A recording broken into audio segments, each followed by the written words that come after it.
இன்றே டவுன்லோட் செய்து உங்கள் ஃபேவரட் ஷோக்களை என்ஜாய் பண்ணுங்க. ஹலோ, சாரி ப்ரோ, தப்பா எடுத்துக்காதீங்க. நான் சொன்ன இடத்துக்கு டைமுக்கு ரீச் ஆக முடியல. நான் சொல்ற அட்ரஸ்க்கு வந்துட முடியுமா ப்ளீஸ்? சரி ஓகே, நீங்கள் எங்கன்னு சொல்லுங்கள், நான் வந்துடுறேன்.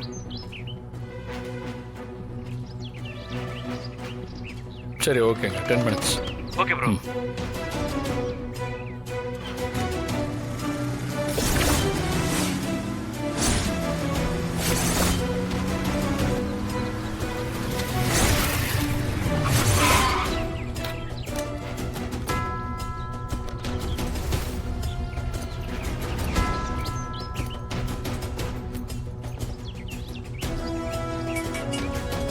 சொல்லுங்க ப்ரோ.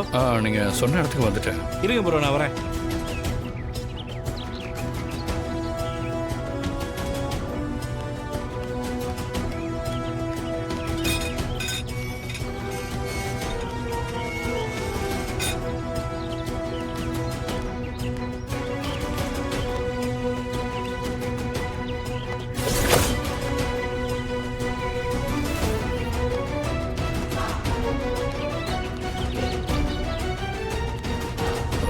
என்ன ப்ரோ, வீடெல்லாம் ஒரு மாதிரியா இருக்கு.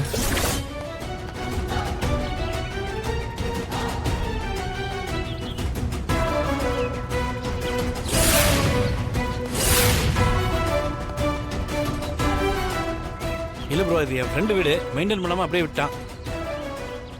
துபாயிலேருந்து செல்வம் கொடுத்து விட்ட மெடிசன்லாம் இருக்கு.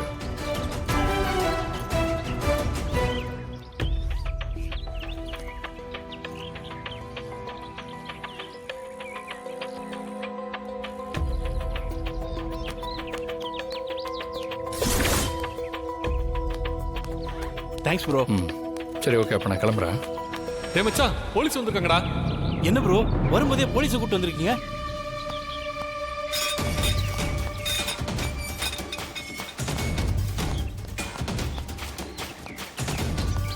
போலீஸா? எனக்கு எதுவும் தெரியாதுங்க. மாட்டினா அவ்வளோதான் ப்ரோ, எப்படியாவது எஸ்கேப் ஆயிடுங்க. நாங்கள் எப்படியும் எஸ்கேப் ஆயிடுவோம். ஏங்க, மெடிசன் தானேங்க கொடுக்க வந்தேன். போலீஸ் எதுக்கு வராங்க? இது நம்ம நாட்டில் தடை செய்யப்பட்ட மெடிசன் ப்ரோ. டேய் வாடா, பேச நேரம் இல்லடா, சீக்கிரம் வா. நாங்கள் எப்படியாவது தப்பிச்சிருவோம், நீங்களும் தப்பிச்சிருங்க. வாடா வாடா வாடா. நீங்க எந்த சிதம்பரம்? அந்த கோயில் தெப்பக்குளத்துக்கிட்ட டூலெட் போர்டு போட்டிருந்த அந்த பெரிய இடத்தோட ஓனரா? அட ஆமாங்க. கரெக்டா கண்டுபிடிச்சிட்டீங்க. இப்பவாவது சொல்லுங்க. சரஸ்வதி அங்கதானே இருக்காங்க. அவங்க தான் என் இடத்துக்கு 5 லட்ச ரூபா அட்வான்ஸும் 50,000 ரூபா வாடகையும் தரேன்னு சொன்னாங்க. அதுக்கப்புறம் என்னை வந்து பார்த்து அட்வான்ஸ் தரேன்னு சொன்னாங்க. வரவே இல்லைங்க.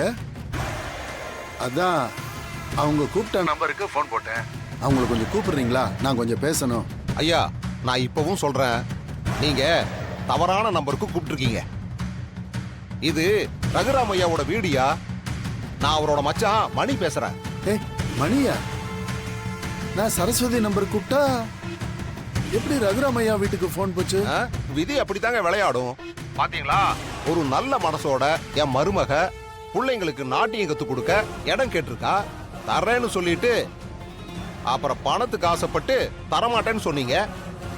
இப்ப பாருங்க, பத்மான்னு இல்ல சரஸ்வதினு பேரை சொல்லி யாரோ உங்களை ஏமாத்திருக்காங்க. ஐயோ, இப்படி அநியாயமா ஏமாத்திட்டீங்களே. நீங்க ஒழுங்கா என் மருமகளுக்கே அந்த இடத்த கொடுத்துருக்கலாம்ல. ஆமாப்பா, நான் முட்டாள்தனம் பண்ணிட்டேன். பேராசைப்பட்டு கொடுக்க மாட்டேன்னு சொல்லிட்டேன்.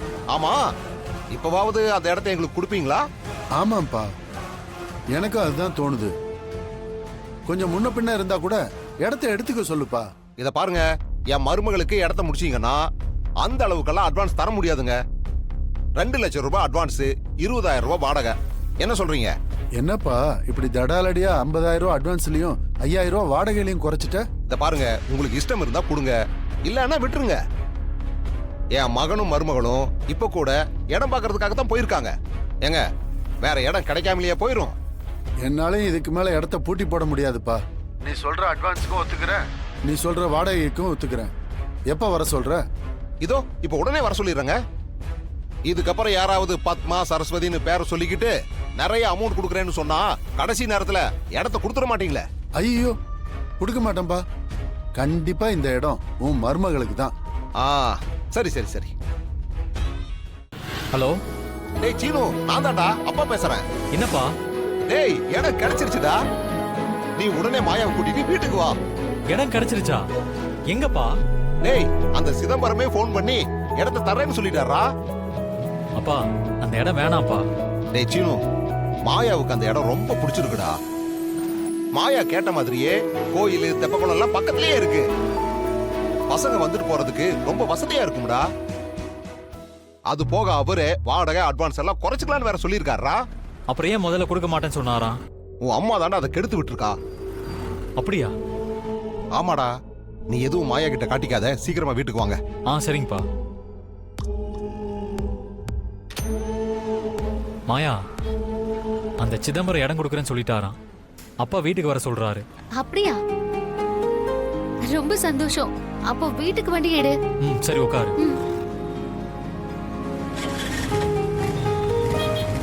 குங்கும பூவா? இது எதுக்குப்பா? பால்ல கலந்து குடிக்கத்தாம்மா. உனக்கா? நாங்க யாராவது அத பால்ல கலந்து குடிப்போமா? ஓஹோ, உன் பொண்டாட்டி ஜானகிக்காக வாங்கிட்டு வந்திருக்கியா? ஐயோ அம்மா, அவ என்ன புள்ளத்தாச்சியாவா இருக்கா? ஓ, இதெல்லாம் புள்ளத்தாச்சிக்காக வாங்கிட்டு வந்திருக்கியா? ஆனா இந்த வீட்ல உன் பொண்ணு மட்டும்தானே உண்டாயிருக்கா? ஓ, அவளுக்காக தான் வாங்கிட்டு வந்திருக்கியா? இல்லம்மா, இத வேற நான் சொல்லணுமா? ஏன் வாயால கேட்டு தெரிஞ்சுக்கிறதுல அப்படின்னு சந்தோஷம் உங்களுக்கு? இல்லப்பா, நீ பொண்ணு வேண்டான்னுட்ட, மாப்பிள்ளையும் வேண்டான்னு சொல்லிட்ட, அவங்கள இங்க தங்கவும் வேண்டான்னு சொல்லிட்ட. ஆனா பொண்ணு உண்டானதுக்கு அப்புறம் உனக்கு மனசு கேட்கல பாரு. என்ன இருந்தாலும் பாசம் விட்டு போகுமா? ஆமா, பெரிய பாசம். அதெல்லாம் ஒண்ணு இல்ல. வீட்டுல யார் புள்ளத்தாச்சியா இருந்தாலும் வாங்கிட்டு வந்து கொடுக்கறது நான் தானே. அதனாலதான் வாங்கிட்டு வந்திருக்கேன். நீங்க கூப்பிட்டு கொடுத்துருங்க. உனக்காக உங்க அப்பா ஆப்பிள், மாதுளம்பழம், ஆரஞ்சு எல்லாம் வாங்கிட்டு வந்திருக்கான். நீ புள்ளத்தாச்சியா இருக்கியா, அதனால உனக்கு முந்திரி, திராட்சை, பாதாம்னு எல்லாத்தையும் வாங்கிட்டு வந்திருக்கான். நீ சத்தானதெல்லாம் சாப்பிடணுமா, புள்ள ஆரோக்கியமா வளரணும்னு எவ்வளவு அக்கறையா வாங்கிட்டு வந்து கொடுத்திருக்கான் பாரு. உங்க புள்ளைக்கு என் மேல ரொம்ப அக்கறை தான். அப்படிலாம் சொல்லாதடி. பாசத்தை வெளிக்காட்டிக்க மாட்டேங்கிறான். அவன் மனசுல அந்த பழைய கோவத்தை வச்சுக்கிட்டு வீம்பா பேசிட்டு இருக்கான். பாசம் இல்லாமல இதெல்லாம் வாங்கிட்டு வருவான்? அவன் இதை மட்டும் வாங்கிட்டு வரலடி. இத பாத்தியா, குங்குமப்பூ வாங்கிட்டு வந்திருக்கான்.